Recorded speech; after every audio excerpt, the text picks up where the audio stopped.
Smart city અમદાવાદમાં વાયુ પ્રદૂષણ વધ્યું છે। અમદાવાદનો સરેરાશ એક્યુઆઈ 250 નોંધાયો। વૈષ્ણોદેવી વિસ્તારમાં એક્યુઆઈ 330 નોંધાયો છે તો નિકોલનો એક્યુઆઈ 306, થલતેજનો એક્યુઆઈ 287 અને બોડકદેવનો એક્યુઆઈ 280 નોંધાયો। ઘાટલોડિયાનો એક્યુઆઈ 277 તો ગોતાનો એક્યુઆઈ 273 નોંધાયો છે।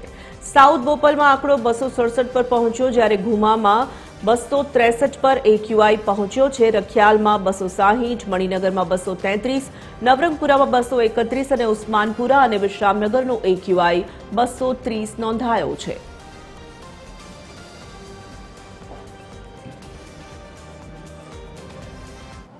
અમદાવાદમાં એર ક્વોલિટી ઇન્ડેક્સ 250 ને પાર છે।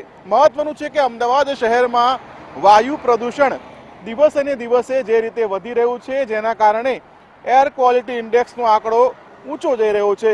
અમદાવાદમાં સરેરાશ 250 જેટલો એર ક્વોલિટી ઇન્ડેક્સ નોંધાયો છે, જેમાં અલગ અલગ વિસ્તારોની વાત કરીએ તો વૈષ્ણોદેવીમાં 330, નિકોલમાં 306, થલતેજમાં 287 એર ક્વોલિટી ઇન્ડેક્સ, બોડકદેવમાં 280, ઘાટલોડિયામાં 277 અને મધ્ય અમદાવાદની અને પૂર્વ અમદાવાદની વાત કરીએ તો મણિનગરમાં 233, નવરંગપુરા તરફ 231 અને રખિયાલમાં 260, નવરંગપુરા અને તેની આસપાસના વિસ્તારોમાં પણ સરેરાશ 200 થી 250ની વચ્ચે એર ક્વોલિટી ઇન્ડેક્સ જોવા મળ્યો છે।